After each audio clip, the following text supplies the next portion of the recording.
Local support for News 6 has been provided by the Ropey Rubber Corporation of Astoria, the Northwest Ohio Educational Technology Foundation, Bowling Green State University, and the members of WBGU-TV.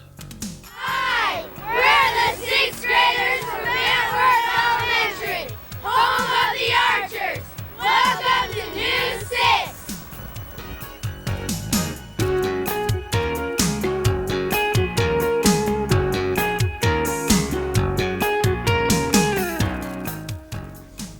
Hi, I'm Caleb Miller from Antwerp Elementary.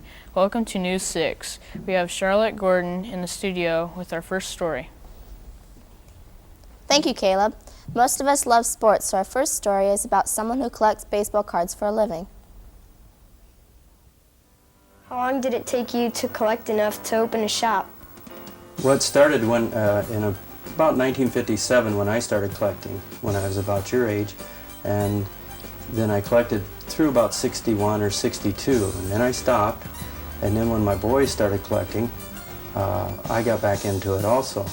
And then, so about the last 3 years, we started collecting. And how we get our cards is we buy them through wholesale. We buy them through boys like yourself. I have right now a suitcase full that I bought, and what we have to do is we sort them, and then we can resell them. It takes quite a while. Which is your oldest card and which is the most valuable? My oldest card's Gene Stevens. It's a 1953 Topps. He played for the Boston Red Sox. And my most valuable right now is a 1958 Mickey Mantle. And the Mickey Mantle is valuable because of his popularity. He was one of the most popular players of all time. Do you think collecting cards like this helps to build the spirit of sports? Yeah, it really brings out the interest in young people. They get excited about the sport. They get excited about their cards because they feel like they're a part of it. They get to see the card. They get to look at the stats from each player. It builds up an interest and excitement. Baseball cards last year outsold baseball tickets at the ball games. So it's a multi-billion-dollar a year business.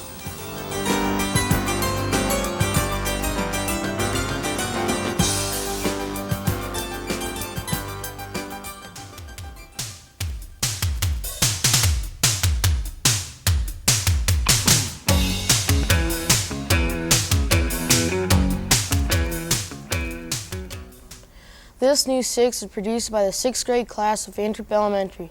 Antwerp is located 60 miles southwest of Bowling Green. It has a population of 1,800 and was founded in 1841. Our second story is about the Earhart Museum. Sarah Kennedy has more. Otto Earhart had a private collection in his home, Sarah, and he had all these mounted birds, and he wanted to start a museum for the people of Antwerp. So he had it incorporated under the state of Ohio, and he went to the council, and they gave approval to have the museum here in these rooms here. That was formerly the fire hall, and right where we're standing now, there was fire engines. What are the most interesting items in the museum? One of the most interesting is the 5 bald eagles we have in our collection, and we also have 2 bald eagle eggs. Mr. Earhart had a license to get those eggs and bald eagles, and he studied all of nature. He really enjoyed it, and he was interested in the cricket and the butterflies, and we have over 8,000 butterflies and insects, and we have over 1,200 bird eggs. And he was being a self-taught man in taxidermy. He went out and he studied nature, and he mounted those animals exactly the way they lived in nature, and they almost look alive. They don't look stuffed. Who is Otto Earhart? Otto Earhart was a local photographer here in Antwerp. He had bought the studio from a photographer that had done it on the canal, so we have a lot of canal boat pictures from the early era. And he was also mayor of Antwerp and belonged to a lot of organizations. And he was his clerk one time. He was taking and paying for crows being brought in, and he said, "Oh, I hate to throw these birds away." So he'd gone up to Fort Wayne and he took taxidermy lessons, and this man died after he had only a few lessons. So he went on and he was a self-taught taxidermist. On Kids View today, we wondered what the worst thing to happen to the world would be. Hi, my name's Maria Motter, reporting for Kids View. Today's question is, what do you think would be the worst thing to happen in the world today? What do you think, Danielle? I think the worst thing that could happen is Russia build a bomb and destroy America. And Michelle? There's a nuclear war and everybody got burned. And Jason, what do you think? I think the worst thing that could happen to the Earth today is if it went out of orbit and hit another planet or the sun. Thank you. I'm Maria Motter, signing off for Kids View. We take you now to Olive Armstrong, an inspiration to us all. You understand that your birthday is tomorrow. How old will you be? I will be 105 tomorrow. I shall be going to the school to hear the musical. I can just hardly wait till that tomorrow night comes. Why do you think you've lived such a long life? Well, other people have asked me that, and I think the reason that I have reached this point in my life is that I always tried to be a good person.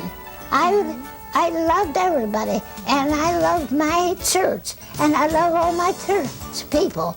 And I graduated from the Antwerp, Ohio high school when I was 103 years old. Everybody is so kind. I want to impress that upon you. And it is my joy in life to find at every turning of the road the strong arm of a comrade find to help me onward with my load. But since I have no gold to give, God make me worthy of my friends. I wish you could see all of my pretty cards. I'll show you later.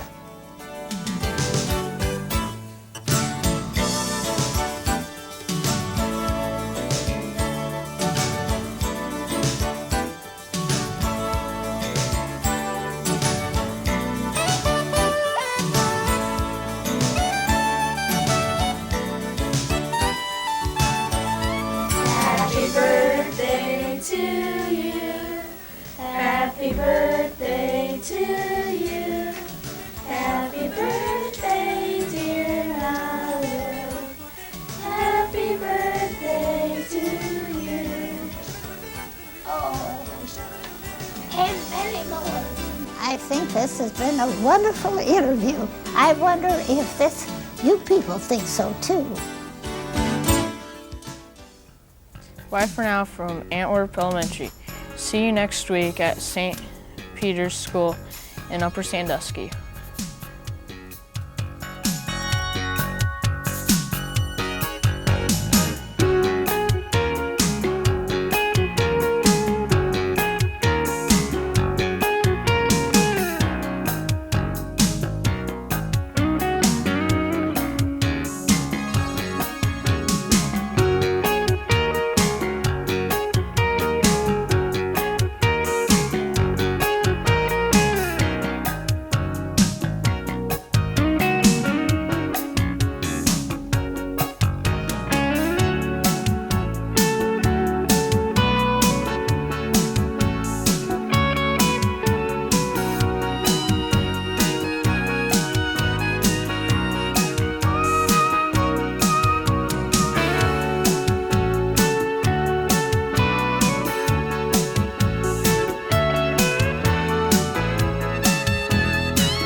Local support for News 6 has been provided by the Ropey Rubber Corporation of Astoria, the Northwest Ohio Educational Technology Foundation, Bowling Green State University, and the members of WBGU-TV.